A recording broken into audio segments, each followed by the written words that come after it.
Hi, everyone. I am Linda Wellbrock, the founder and CEO of Leading Women Entrepreneurs and the New Jersey Force for Change Awards during COVID. And we have a special guest with us today that has such a personally moving story. His name is Mike Wenger, the Vice President of Patient Engagement at TrialScope. Welcome, Mike. Thank you so much for joining us today. It's a pleasure, Linda. Thanks for having me. Absolutely. So let's talk about why did you get involved in health tech? Yeah, so bit of a personal story.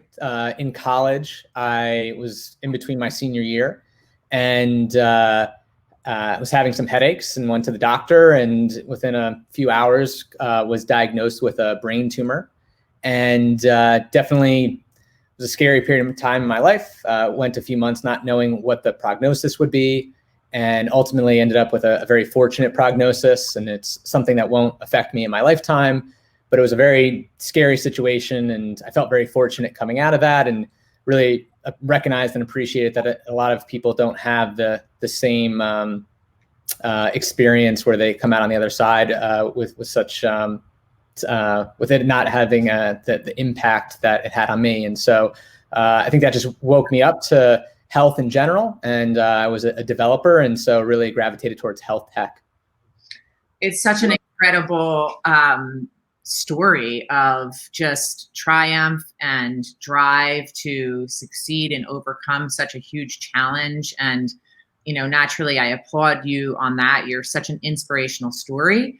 But let's shift to talking a little bit about clinical trials, because I know that this is a big focus for you. And what can you tell us, why are clinical trials so important, and what exactly would you change about the industry?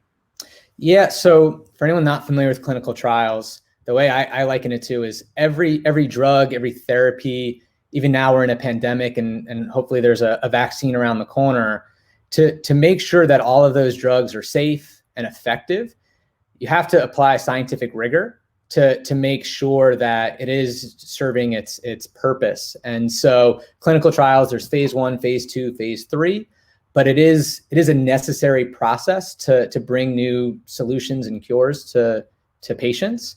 And so it's such an important piece. And it is something where the people that participate in clinical trials truly are heroes, because they're the ones that move science forward and allow some of these great cures and therapies to be made more broadly available to everybody. Great. So what would you change about clinical trials?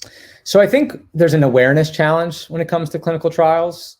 I know it's in the news a lot now with everything going on with COVID, but normally people aren't always familiar with it as an option. So whether you might have, it could be cancer or a chronic illness, or maybe even you're a healthy person, there's always the option to participate in different types of trials in your area. There's usually eligibility criteria that would make you a good fit for a trial or potentially not. And so sometimes it's just really difficult to know that this exists as an option. And when you do find out about trials, oftentimes it's unfortunate where it's done in a little bit more of a trial-centric sort of way, where someone that's running that trial wants you to only know about their trial. And you end up kind of in essentially like a marketing funnel towards one destination. And one of the things that I really am excited about for the clinical trial industry in the future is a much more patient-centric approach, where you put the patient in the center, and you make them aware of all of the options that are out there, not just for one trial, but for all trials. And you do that whether they're talking to their doctor, or they're online, or they're on Facebook, making sure that their interests are best served by making them aware, rather than treating them as something in a marketing funnel. So what is the mission of TrialScope, your company, then? So for TrialScope, we're a clinical trial disclosure and transparency software company that works with pharmaceutical companies. So we're all about making it easier to share trial information with the general public there's a lot of international registries out there, such as clinicaltrials.gov here in the United States, UDRA-CT in Europe, and others around the world. And so we're a rules and workflow engine that shares that trial data with patients, with researchers, and increases the visibility of that trial information online. I can't think of something more powerful than being a force for change in exactly what you just described. It's going to help so many people in so many different areas of health. So again, thank you for your dedication and your perseverance, and not only overcoming your health situation, but for taking that problem and having the skill set to apply it to this amazing platform that you created. Let's just shift into a little bit of a lighter note. So, has the pandemic changed anything for you? The pandemic has changed a lot.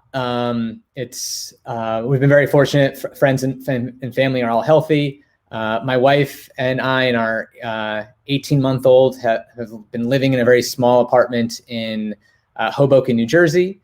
And early on in the pandemic, we realized that with daycare closing and everything going on, we moved in with my in-laws in Connecticut. And so I think we're going on 6 months now living at the in-laws. It definitely has its own set of challenges and fun surprises along the way.